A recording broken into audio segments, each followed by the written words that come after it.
Hi everyone, my name is Mahi and welcome back to Close Encounters, the podcast. Hi everyone, I'm Mahi and welcome back to Close Encounters, the podcast where we talk to students, except we talk to them about more than just being students, because we're fun like that. Anyways, my guest today is a grade 10 ICSE topper. He scored 98.4% in his grade 10 exams, board exams. Very nice. Had to memorize a lot of numbers.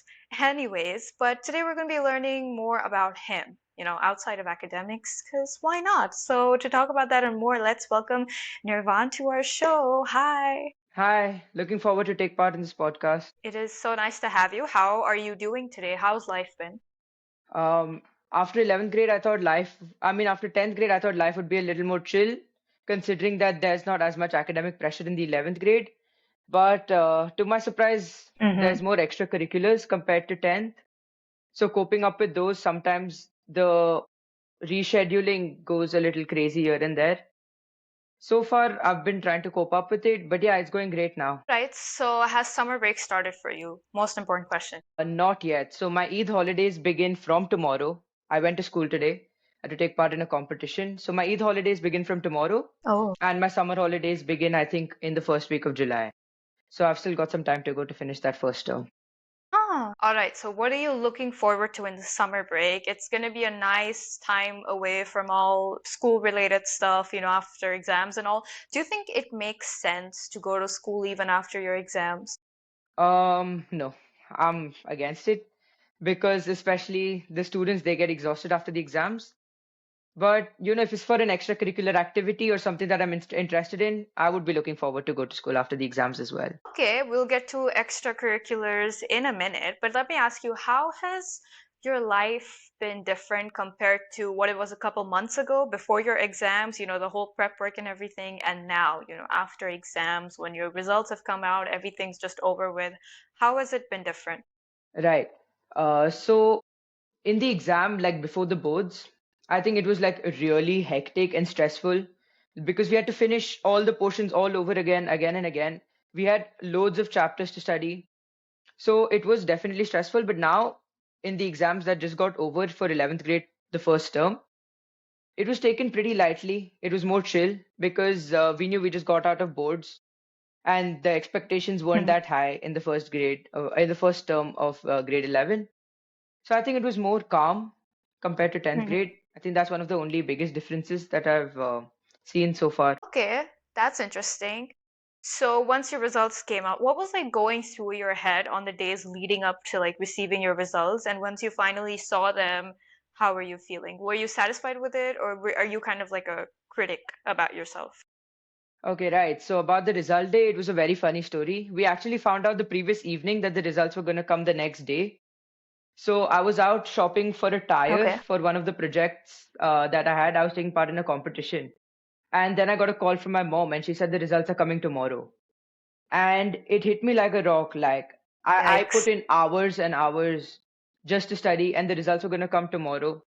So I remember I was still working on the competition at school when the clock struck 9:30 and the results were going to come. I was in the art room. So I nervously opened the laptop, Mm-hmm. typed in my details, and fingers crossed, and I saw the numbers, and my mind stopped processing. I had a calculator out, started calculating the results, and I think one of the first things that I saw was that I scored 100 in math, which because math is one of my favorite subjects of all time. So I just saw the 100 in math and I ran out of my classroom. I went straight to my 7th grade, 8th grade, and 9th grade math teacher. And I went and touched his feet because he's the one that set me up for the 10th grade boards because Mm-hmm. he's built my foundation. And then after that, I went straight to my 10th grade math teacher and I took his blessings as well. And then I had to come back and see the other results because math for me was that huge. Yeah, Wow. Okay. I'm gonna applaud you here. thank you. Scoring 100 in maths. Okay. You're welcome. Scoring 100 in math is no easy feat. Okay. So This brings me to my next question, which I think this should be acknowledged more than the other stuff. You've had articles written about you and your friends and all the toppers across UAE who've done well. What did that feel like? And I personally think they should have acknowledged the fact that you scored 100 in math. That's the big one. Yeah, I totally agree with you. I think I was the only 100 in math in my school at least. But yeah, so what happened was the articles started coming in at night, and I wasn't expecting it. So all the articles, so my Mm-hmm. relatives were sending me the articles, my friends were sending me the articles, and I think it was a really proud moment for me and my entire family because the article had a photo of me with my family, who were like my strongest supporters throughout the year. It was a really, once again, I'll say Mm-hmm. the word wholesome. It was a really wholesome moment.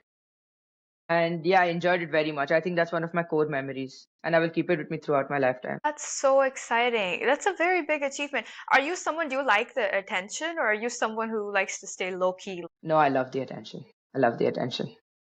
Yeah, that's good. I seek the spotlight. That's nice. I guess the spotlight seeks you at the same time.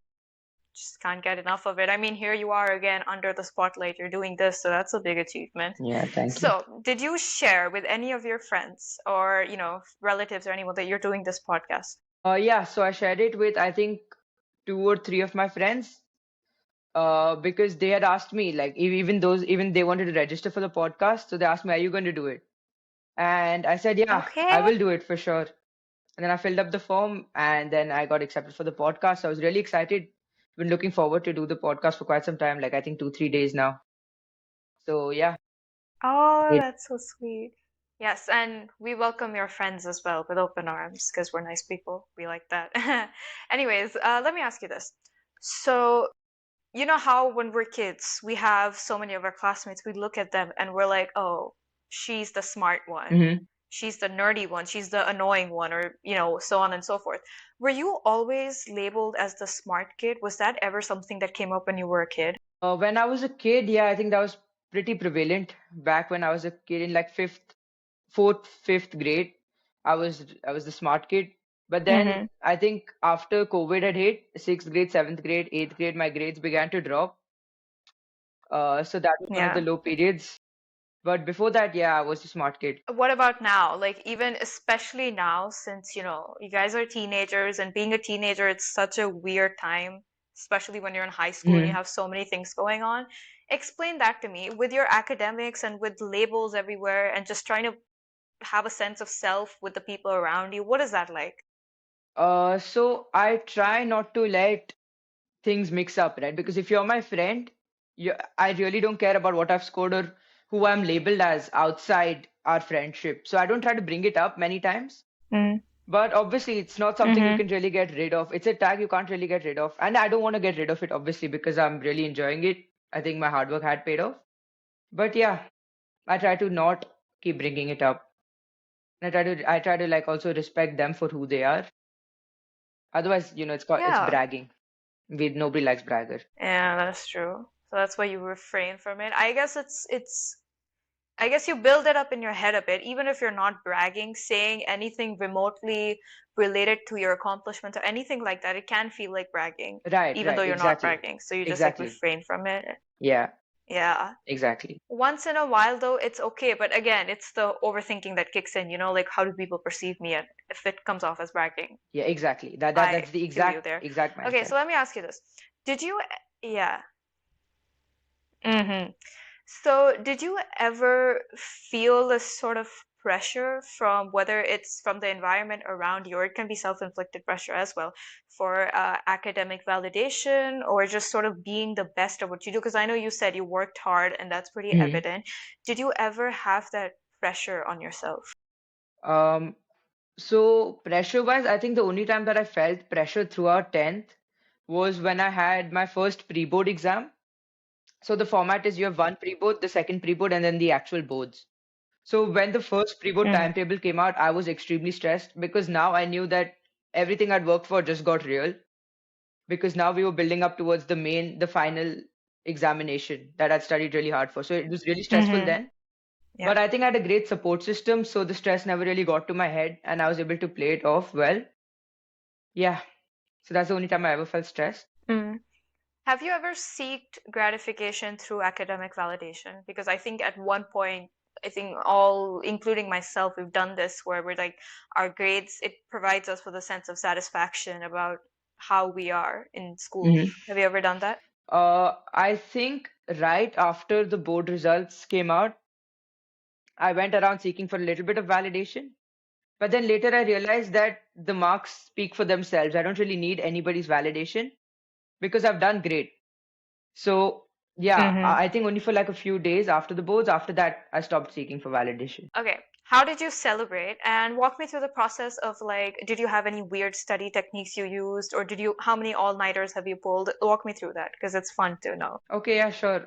So for the study methods, I think one of the only things I did was planning my studies. There's no special method or Mm. anything that I used, but planning it was one of the most instrumental things I'd done. I think that's the only way I was Mm-hmm. able to cope up with the amount of chapters that were put onto us. Without planning, Mm. there is no way to go about any big examination, in my opinion. Yeah, and on the celebration point of it, Wise words. yeah, celebration point of it, we've had a couple of parties by now. Some with my neighbors, some with my friends. The Oh, parties are still going on. So, yeah, there's been immense celebration because nobody in my family has ever seen a mark sheet that says 98.4 before. So, yeah, it's been a huge moment. wow. Yeah, Wow. And I still think people should acknowledge the fact that you still got 100. That's the one I'm currently focusing on in math. yeah. Okay, let me ask you this. What does it feel like? How does it feel to be so good at math? I think math is like one of the only subjects that I understand really well. Like, I'm not the kind of guy that Uh, really memorizes the formulas. I'm the kind of guy that understands the formulas. And I think that's what makes math so easy for me. And it becomes really easy to do math once you understand the basics of it. And that's also one of the hmm. reasons why I went to my seventh grade teacher first and then my 10th grade teacher, because he set up my base so strong that there is no way to fail. Wow. That's exciting. What would you tell to the kids who are struggling with math right now? Okay. So to the kids who are struggling with math, even like just start taking your teacher seriously. I think that's one of the things that kicked in really late for me because I found out really midway through 10th that the teacher is always right. No matter how smart you think you are, the teacher is always going to be right because they're more experienced than you and they know exactly what you need because they've seen you come up through the grades and they've seen where you make your errors. So take your teacher's recommendations. That's it. That's the only way to go about it. Listen to the teacher. Good advice. All right, so this is one of the final questions in high school aspect of things. So you are currently in a very pivotal time, I guess you can call it, in your high school journey. You did your boards, you have a couple of years, 2 more years left, and then you have to go through this again. Tell me a little about your high school journey. As I said before, you're a teenager. Hmm. Teenagers, it's not easy, right? Right. It's not easy being in high school and kind of figuring yourself out and the people around you. Tell me about some of your struggles, some of the highs and lows that you're facing in high school. Just tell me all about your journey. Okay. So I came into high school as a pretty above average student who was decently good at sports. So I wasn't basically the greatest student or the greatest sports player. I used to play cricket before 10th, which I sacrificed it for the 10th grade because I didn't have time for it, obviously. Yeah, so I came into high school as a very average student. But then as I progressed through high school, right, I wasn't really very popular, but I was well known throughout my school because I had a very strong Mm. friend group. I was friends with pretty much everybody. I'm a very extroverted kind of person. I like to speak to other people, find out their personalities, really curious person. So high school was has been a breeze. I haven't really dealt with, like this peer pressure or the bullying because we've all been raised since from KG2. I think me and my friend group have been together and we've all seen the highs and lows together. So being with them has been a really strong aspect of my high school. And yeah, that's why high school has been a breeze so far. Wow. Okay. So you've had a complete, that's you don't get to see that a lot, people with completely positive high school experiences. It can be kind of like a rocky one or a bittersweet one, but it's nice to see for change. It's quite refreshing to see that, you have a good support system, especially in an environment like that. All right. Okay, so I hear that you're a traveler. You're a travel enthusiast. Yep. Yep. Okay, so tell me what's your favorite place you've traveled, favorite country? So I've been to quite a few places, but I think one of my favorite visits would be the recent trip that I made to Sri Lanka. Despite traveling to fancier destinations such as Singapore or like Georgia or Hong Kong, all the fancy destinations or Mauritius, I think Sri Lanka was one that, Mm-hmm. because it was recent, but I think one of the reasons I really enjoyed it was because it was my first trip after the board examinations. So it was like huge pressure off my back. I could enjoy myself freely. Like never saw Mm. freedom the way it was after like before boards, but after boards I was like a free bird. And one of the other reasons why I enjoyed the Sri Lanka trip so much was because we made the trip with my uncle, who was also one of he was a really important aspect of my entire board journey, because he used to call me every day. Mm-hmm. He was the guy that made sure I was taking care of myself more than taking care of my marks. He would message me to stay hydrated, eat Wow. well, exercise once in a while when you get the time. And he used to call, he used to ask how are your studies going. And I think that's one of the, because I got to meet him after so long, because he lives in India and I live here in Dubai. It was a great experience spending time with him. I think that's one of it was one of my favorite trips. Wow, that's so nice. Okay, so would you ever solo travel anywhere? And if you would, what would be, pick some of your favorite countries you'd solo travel to? Okay, sure, yeah. So I've been meaning to visit Athens for quite some time now. So if I were to solo travel, I would love to go to Athens. I think one of the main reasons why I've grown up wanting to go to Athens was because I read the book series of Percy Jackson written by Rick Riordan.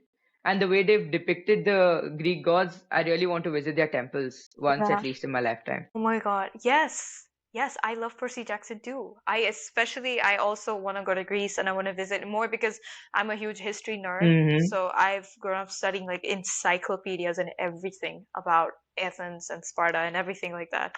That's so exciting. Which again, since you brought up the topic of books, if you were to venture into a fictional world, where would you Mm-hmm. go?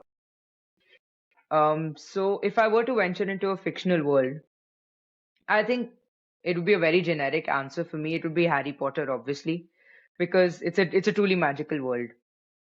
I really love the way they've set up Harry Potter, the way J.K. Rowling has written the book. I adore it. I've read the books twice and I've watched all the movies once. I just can't get enough of it. Mm-hmm. So that's one of the reasons. Okay, so yeah. So you're a book nerd, which I love. Same here. Tell me, what are some book series that you love?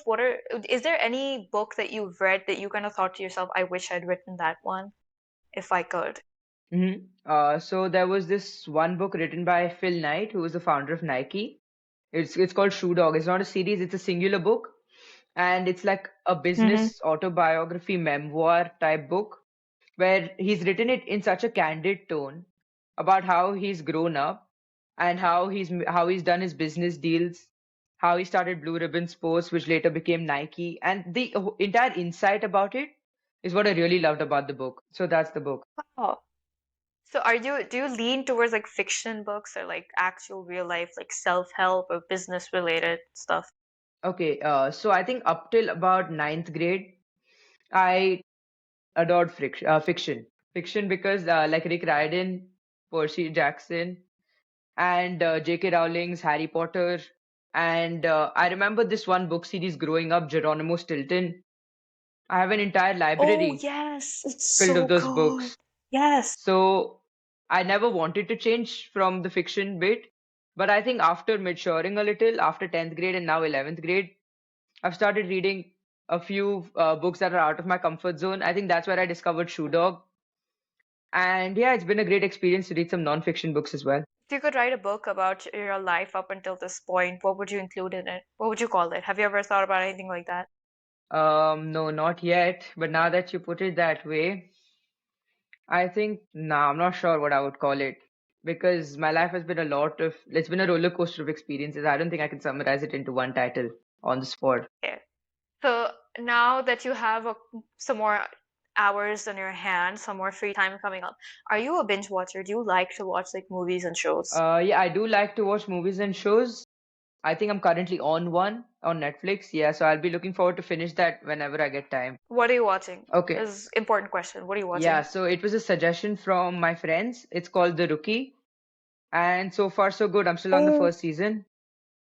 But yeah. yeah, that's a good show. hmm Do you have any favorite movies? Favorite movies? I think mostly in Bollywood, not as much in Hollywood. Mm-hmm. So in Mm-hmm. Bollywood, I think what the movie itself isn't that great, but the nostalgia that came with it is one of the reasons why this is my favorite movie.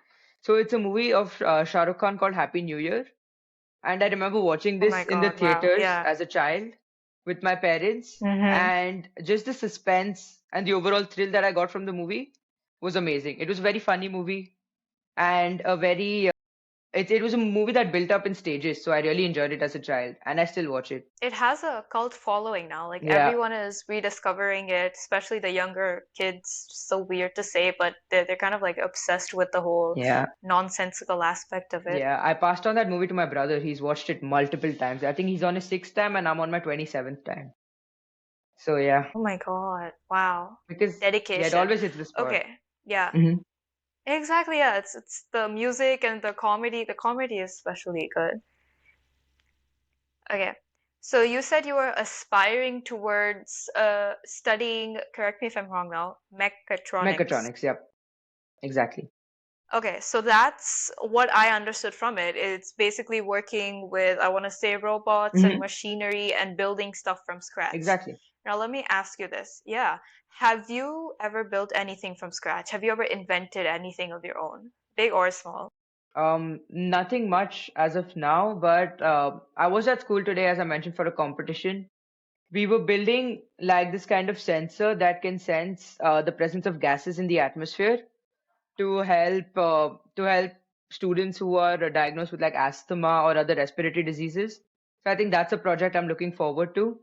That's what I was working on today. But before this, I worked on a project which was called a piezoelectric tire. So it was a tire that generates electricity when it rotates. I think those are two of my biggest projects till date. Wow, okay. So what kind of drew you towards this whole world of making things on your own? Like, well, what is it that attracted you to this? So yeah, even this is a pretty interesting story. So I was going through YouTube one day and I found this very famous YouTuber. His name is Mark Rober. I'm pretty sure you're familiar with him. So he was a scientist at NASA, like Mm-hmm. engineer at NASA, but then he quit his job and now he's running a YouTube channel about engineering. And he's very famous. So I think I drew inspiration from him and how he uses the principles of engineering and physics into making hysterical products or technology that's just fun technology. Like it's nothing too serious. He doesn't teach Ah. you physics like the way a teacher would. He teaches it in a very fun way. I think that really drew me towards engineering, and he's one of the reasons. Yeah. Mhm. So is there any invention from a specific movie that you wish you could like recreate? Maybe something from like the Spy Kids movies or something, if you've ever seen the Spy Kids Mhm. movies. I've seen like the Spy Kids on Netflix, which was like a series. But one of the inventions that I would really like to recreate would be possibly there was this one I think the time machine from I think Back to the Future, the car. Yeah, Yeah. yeah. Doc Brown's Time Machine. hmm Wow, that's an interesting one. Yeah, Let me know if you ever recreate that, okay? yeah. If I'm able Someone to, will probably stop you from the, yeah. I'll probably be in the newspaper again. I think if you, I think someone would come from the future to stop you, and in case something goes terribly Yeah, wrong, but of course. Yeah. Okay. So obviously, like I said before in the beginning, academics, it feels like it encompasses our entire personality, but it really doesn't. It's just that we've been around it for so long, we think that's all we have. And a lot of times we don't really get the opportunity to talk about what we love. So if someone had to ask you, aside from academics, forget that. who are you as a person? What would you want to tell them? What do you want them to know about you? Okay, yeah. So I think I'm a really extroverted person. I like to make myself approachable to others, especially like the new kids at my school. I love becoming friends with them because they don't know their way around and I like to guide them. So I think that extrovertedness Mm-hmm. is a part of my personality. Then again, as a hobby or interest aspect of it, I'm a huge foodie. So I took up Mm-hmm. cooking lessons when I was younger. But the problem with cooking was that I only liked cooking, not cleaning up the dishes after that. So Oh it yeah. didn't hold my interest for that long. Then I have been into a bunch of fields. So I played football when I was younger. Then I went to cooking. And then I started cricket. And then cricket was something I was quite serious about up until 10th grade when I had a really serious talk with my parents about what the next step was. So I think I'd realized by the time that ninth grade had ended that there is no way I'm going to be able to balance cricket and studies. So I had to drop cricket and Mm-hmm. move on to the academics. But I am looking to pick up cricket now that I have a little bit of free time in the month of June itself. So yeah, I love playing cricket as well, love eating, love helping people, and I'm an extroverted personality. Those are the four things I would tell somebody if they asked Did who you I was. did you get a chance to watch the IPL finals last night? Yes, so that is another great story, right? So I've been supporting RCB from 2015, and I do Mm-hmm. remember the first game that I watched, which was RCB versus KKR when Chris Gayle still played for RCB. So I think yesterday was Mm-hmm. like it was the perfect day for me and my friends because my friends have been supporting Mm-hmm. RCB for a good 12 to 13 years since they were really like tiny children. And it was like Mm-hmm. it was like it was surreal. Like we were shocked. We couldn't celebrate. We were lost for words. We didn't know how to celebrate this moment because it never come before. It was a great final. Well played by both the teams. Yeah. Yeah. Well, it was nice to see. It was a very I guess it was a full circle moment for a lot of people. Yeah, You get this close and then it just never happens. But then yeah. yesterday was like a full circle moment Hmm. for everyone. Exactly. Okay. So when we're sitting in a classroom, we are only limited to what people teach us, right? We only learn a limited set of things in a classroom. What we actually learn is when we go out into the world. So what are some lessons that you're still learning that you haven't learned from a classroom? Because there's no way they could teach you that. What are some like real life lessons you've learned and things that you're still learning and navigating? Okay, yeah. So these are a few things that my friends have taught me rather than the classroom, especially before 10th and now after it. Was how to approach Mm-hmm. people because I used to have a problem with approaching people. Like if I had anything to let out, any kind of emotion, I would usually express it to people I was really close to because I don't have that many great friends. I have like 10 great friends and then the rest of my support system is family. So they taught me how to approach people. I think Mm-hmm. that's one of the things you can never learn in a classroom with the same 20 or 30 people. Mm-hmm.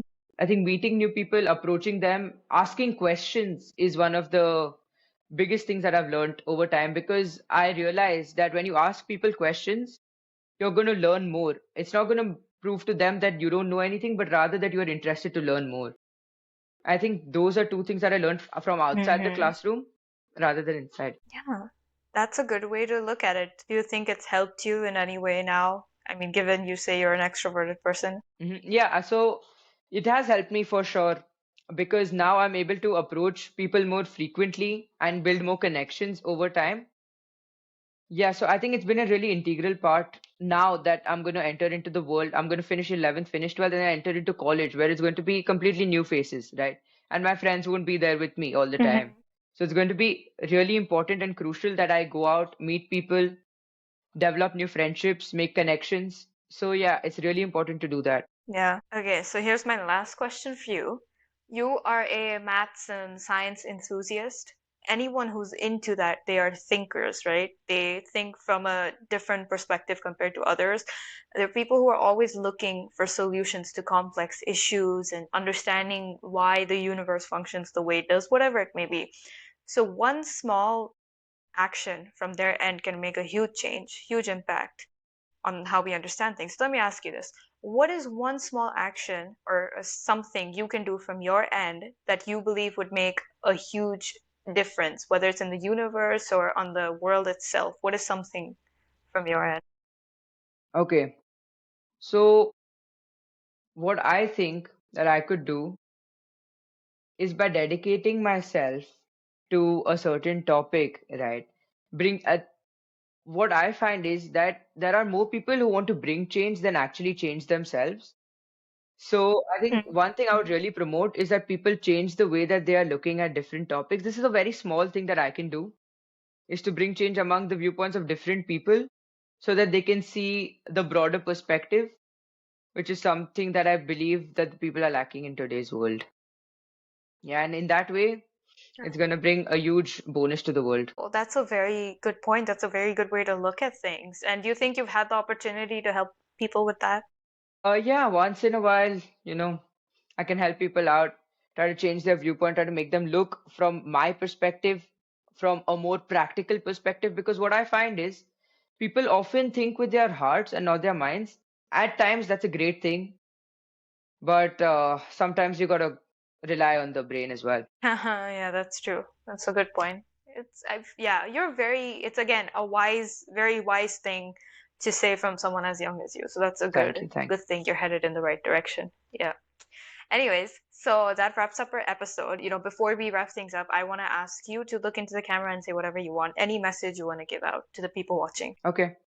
So to the people watching, especially the ones that are younger than me, keep working hard. There is always a way in which you will accomplish what you want, and your life will end in a full circle, because life isn't a square, it's not a triangle, it's a circle. So keep working hard, keep being passionate, and keep dreaming, guys. That's all I'd want to say. Keep dreaming. Yes, because dreams come true. You will end up on the paper like he did Yep, you will. with his marks. Yes. So that brings us to the end of our episode. Thank you so much, Nirvaan, for being on the episode. It was great having a conversation with you. And thank you to everyone watching. If you made it this far, like, comment, subscribe, thumbs up. We've been through this before. I will see all of you in our next episode. Bye bye.